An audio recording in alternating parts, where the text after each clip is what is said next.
पिता की सीख। खुशीराम एक बहुत मेहनती आदमी था। उनके दो बेटे थे, करण और राहुल। वैसे तो इनके परिवार में धन दौलत की किसी प्रकार की कोई कमी नहीं थी, क्योंकि अपने दोनों बेटों के लिए उसने अच्छा धन कमाया और बहुत जमीन रखी थी। दोनों भाइयों की सोच अलग अलग थी। जहाँ राहुल अपने पिता की हर बात को सुनता और समझता था, वहाँ करण हमेशा अपने ही धुन में रहता था। वो अपने पिता की बातों को नहीं सुनता था। उसे अपने पिता की धन दौलत पर बहुत ही घमंड था। यही नहीं, उसे ऐशो आराम की ही जिंदगी पसंद थी। बढ़ती उम्र के चलते बूढ़े पिता बहुत बीमार रहने लगे और एक दिन उनकी तबीयत बहुत खराब हो गई। एक सुबह हे प्रभु, राहुल अपने पिता को इस हालत में देखकर कहता है, लगता है भैया पिताजी की तबीयत ज्यादा ही खराब है। मैं डॉक्टर को बुला लेता हूँ। राहुल अपने पिता के पास जाकर बैठता है और उन्हें देखने लगता है। करण भी डॉक्टर को फोन करके उनके पास बैठता है। पिता अपने दोनों बच्चों को देखते हैं। मैंने जीवन भर जो भी तुम्हें शिक्षा दी है उस पर अमल करना भूलना नहीं मेरे बच्चों, सदा मेहनत करना। बस इतना कहकर वो दुनिया छोड़कर चले जाते हैं। पिता के जाने के बाद करण चालाकी से सारी संपत्ति हड़प लेता है और राहुल पर चोरी का झूठा इल्जाम लगाकर उसे गांव से बाहर निकलवा देता है। अब दोनों भाई अलग अलग रहने लगते हैं। करण ऐशो आराम की जिंदगी जीने लगता है। धीरे धीरे समय बीतता जाता है। वो एक एक करके अपने पिता की जमीन बेचता जाता है।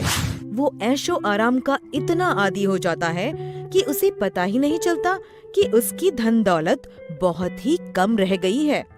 तभी एक दिन दूध वाला आता है और कहता है, अरे करण सेठ, मेरा हिसाब कर दो। क्यों दुखी होता है? अभी कर देता हूँ। कितना है? बस यही कोई 1000 रुपया।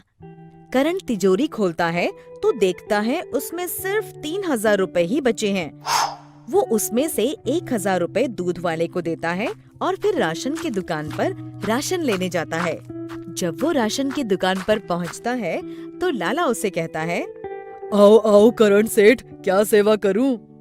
लाला 2-2 किलो चावल, आटा और घी बंधवा दो। देखो सेठ, वो तो ठीक है, पर पहले का हिसाब चुकता हो जाता तो अच्छा था। हाँ हाँ, क्यों नहीं, रुपया साथ लाया हूँ ना। बताओ कितना हिसाब है पहले का? पहले के 850 रुपए और अब के 300, तो हो गए 1150। ये सुनते ही करण सोचकर कहता है, लाला वो सामान 2-2 नहीं, 1-1 किलो ही कर दो। ठीक है करण सेठ, अब सब बराबर हो गया। करण सब सामान उठाकर घर की ओर निकलता है और सोचता है, आज तो जैसे तैसे लाला का हिसाब कर दिया। कल को बिजली, पानी और बाकी सामान के पैसे कहाँ से लाऊंगा? चिंतित करण को देख रास्ते में दूध वाला करण से पूछता है, क्यों, क्या बात है? बहुत गहरी चिंता में लग रहे हो। क्या मैं तुम्हारी मदद कर सकता हूँ? क्या बताऊं भाई, रुपए पैसे की जरूरत है। इसमें तुम क्या मेरी मदद करोगे? अरे भाई, मैं दूध वाला कहाँ से एक सेठ की मदद कर पाऊंगा, लेकिन रुपए पैसे ना सही, पर तुम्हें उस साहूकार के बारे में बता सकता हूँ जो तुम्हारी मदद जरूर करेगा। कौन साहूकार भाई, और कौन अनजान आदमी मेरी मदद करेगा? मेरी तो जेब में एक फूटी कौड़ी तक नहीं बची। अब बचा है तो सिर्फ एक घर, जो मेरे पिता की आखिरी निशानी है। अब तो उसे ही बेचकर मैं सब कर्जे चुका सकता हूँ। अरे करण भैया, पास के गांव में एक बहुत बड़ा साहूकार है। वो सबकी मदद करता है और भगवान की उन पर बहुत कृपा है।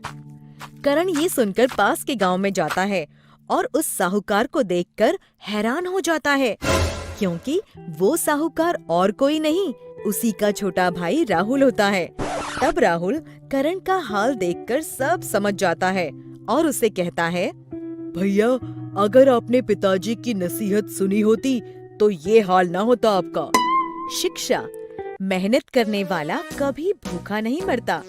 हमें सदा जिंदगी में मेहनत करते रहना चाहिए। हमें उम्मीद है बच्चों कि आपको ये कहानी पसंद आई होगी। तो कृपया हमारे चैनल को सब्सक्राइब करें और अपडेट्स के लिए बेल के आइकन पर क्लिक करें। और हाँ, इस वीडियो को शेयर और लाइक करना न भूलें। Bye bye.